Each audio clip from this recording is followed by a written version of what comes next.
গায়ে লাগে, এশারের বাতাস গায়ে। সত্যি করে একটা কথা বলেন তো, 24 ঘন্টার ভিতরে কোন টাইমের বাতাস সবচেয়ে বেশি মজা লাগে?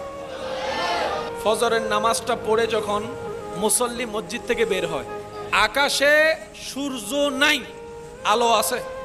ওই আলোতে যে বাতাস শরীরে লাগে,